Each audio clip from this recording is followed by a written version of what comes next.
వాళ్ళిద్దరి స్టోరీ విన్నారు కదా భారతీ శ్రీనివాస్.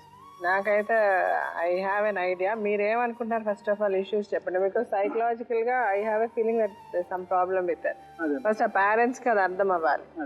మీరు వాళ్ళకి ముందు అర్థం చేయండి ఏంటంటే ఈ పర్సన్ మేడం ఇక్కడ విశ్వభారతి, అందులో ఎటువంటి డౌట్ లేదు. ఎందుకు అంటే కనుక శ్రీనివాస్ గారి గురించి కూడా చెప్తాను మేడం. వీళ్ళిద్దరి యొక్క వ్యక్తిత్వంలో ఉండేటటువంటి క్లాషే ఈరోజు జరుగుతున్నటువంటి పని.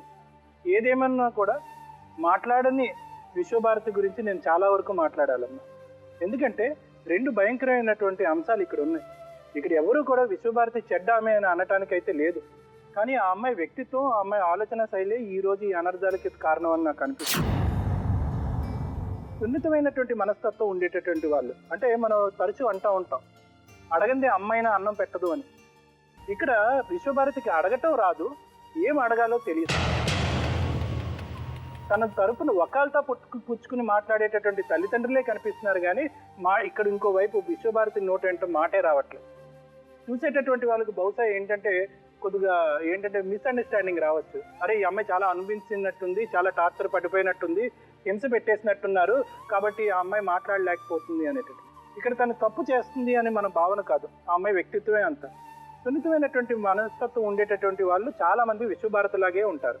అంటే ఏంటంటే కనుక విశ్వంలో ఉన్నటువంటి అన్ని సమస్యలు మాకే వచ్చేసినాయి అనేటటువంటి భావన ఒకటి.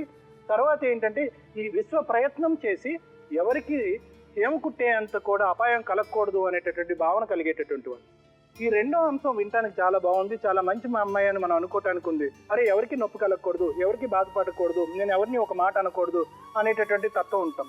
కానీ రెండో ఇష్యూ ఉంది చూడండి, నాకు చీమ కుట్టినంత సమస్య కూడా రాకూడదు, ఎవరు కూడా నా వైపు వేలెత్తి చూపెట్టకూడదు, ఎవరు కూడా నన్ను నిందించకూడదు, నన్ను ఒక మాట అనకూడదు, నేను చేసింది తప్పు అని చెప్పకూడదు అనేటటువంటి ఈ రెండో అంశం దగ్గరే ఈ మొత్తం గొడవలన్నీ కూడా వచ్చినాయి అనమాట.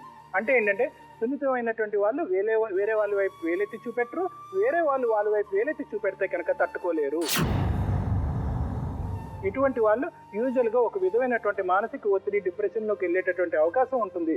అదే ఇప్పుడు విశ్వభారతిలో మనం చూస్తున్నామమ్మా.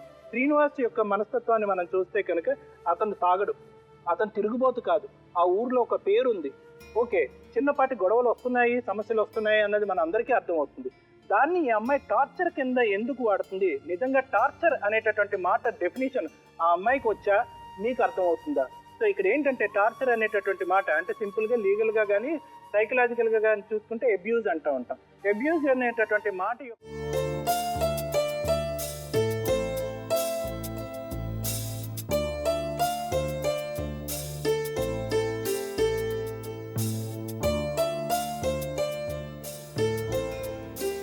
మీ పేరు రమేష్ అమ్మా, ఎంత వయసు? 26 మంత్స్. ఎంత చదువుకున్నారా మీరు? అవును మేడం, బీఎస్సీ అయిపోయింది. బిఎస్ఐ. మదరా? అవును మేడం, మా మమ్మీ మా మామయ్య. అవును. చెప్పండి రమ్య, ఏంటి ప్రాబ్లం మీకును? మే 15th అప్పుడు 2013లో మ్యారేజ్ అయిపోయింది మేడం. తర్వాత 1 వీక్ నుంచి స్టార్ట్ అయింది మేడం హరాస్మెంట్. మామూలుగా వీళ్ళు నా మీద ఏం ఆశించారంటే నాకు తెలిసింది మాత్రం ఒక స్థలం మాత్రం మేడం. ఎందుకంటే 2 లక్షల రూపాయలు అప్పు రాసి పెట్టారు మేడం వీళ్ళు.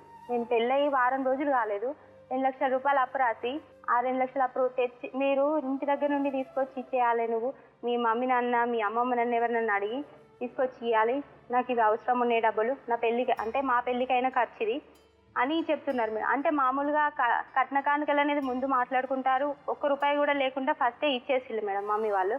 ఆ తర్వాత మళ్ళీ అదనపు కట్నం అడుగుతున్నారు మేడం, 2 లక్షల రూపాయలు. అంటే మీరు ఏం కట్నం మాట్లాడకంటే మీరు వాళ్ళు 1,00,000 రూపాయలు మీరు ఇచ్చారు, 1,00,000 రూపాయలు మీకు బంగారం వాళ్ళని అడిగారంట కదా? సరే మేడం, అయిపోయింది. అక్కడికి ఆ స్థలం కూడా రాసిచ్చారు మేడం, అది అయిపోయింది మేడం. అయిపోయిన తర్వాత 2 lakhs వరకు ఖర్చు అయ్యాయట మేడం. అది మా మరిది గారు రాసిచ్చారు నాకు ఆ డాక్యుమెంట్, ఆ పేపర్ అనేది ఇచ్చేసి మీకు ఈ ఖర్చు అయింది మీ పెళ్ళికి, ఈ ఖర్చు నువ్వు తీసుకొచ్చి ఇచ్చేయాలి మీ అమ్మాది. 100 గజాల స్థలం వీళ్ళు అడిగారు మేడం. ఆ స్థలం వాళ్ళు 100 గజాలు రాసిచ్చారు. తర్వాత మా అత్తమ్మ అంటది 100 గజాలు ఎందుకు, మా పెద్ద తమ్ముడు కొంచెం మెంటల్లీ రిటార్డెడ్ మేడం బాబు, ఆ 100 గజాలు ఆ మెంటలోనికి ఎందుకు అమ్మ, నీకు నువ్వే తీసుకొచ్చుకో, నీకు వాడికి ఎందుకు, నువ్వు తెచ్చుకోవాలి, నీకు 100 గజాలు సరిపోవు, నువ్వు ఉండాలి, నేను ఒప్పుకోను అని అన్నారు మేడం. అంటే కొంచెం నాకు తేడా అనిపించింది, కానీ అయినా మౌనంగానే ఉన్నా మేడం.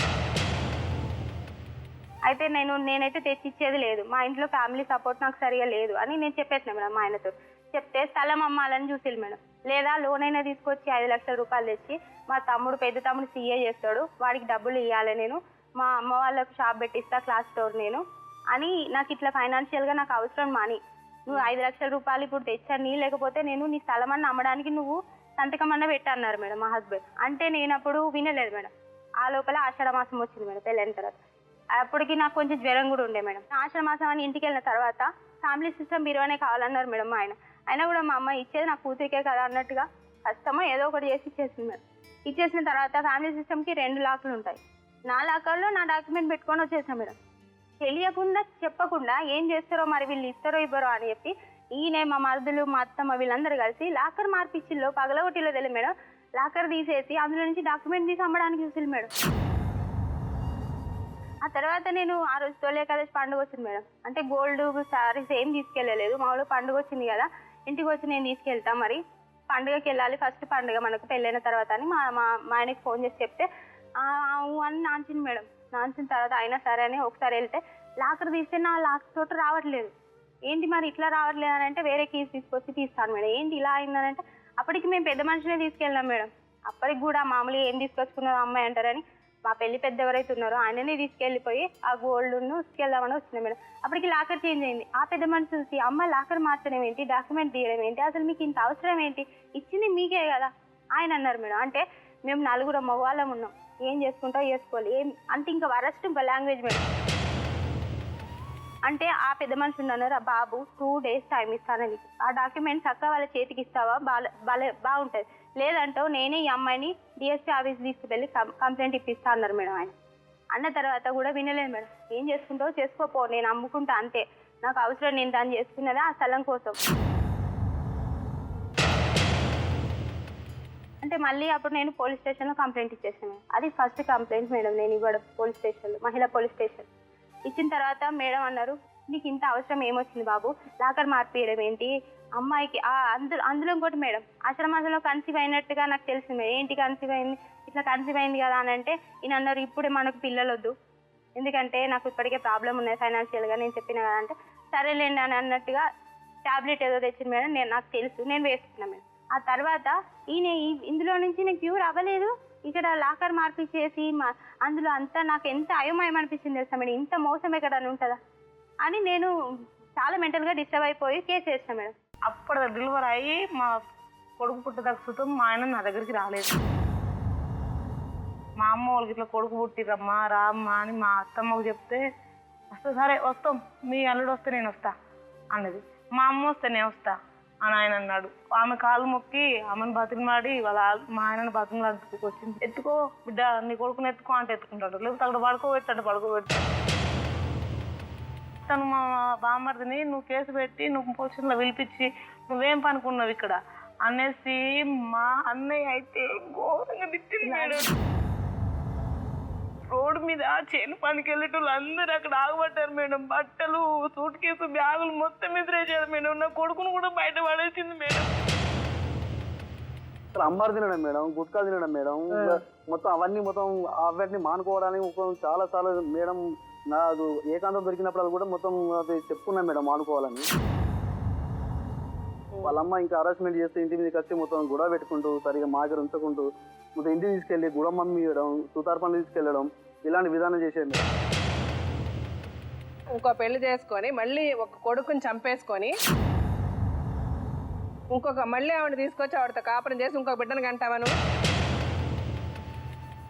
చదువుకున్నారు కదా మీరు, ఎక్కువ మాట్లాడద్దు సార్. హరాస్మెంట్ చేసి తయారు చేసిన మాట, మీరు చదువుకున్న వ్యక్తి, ఒక టీచర్ మీరు.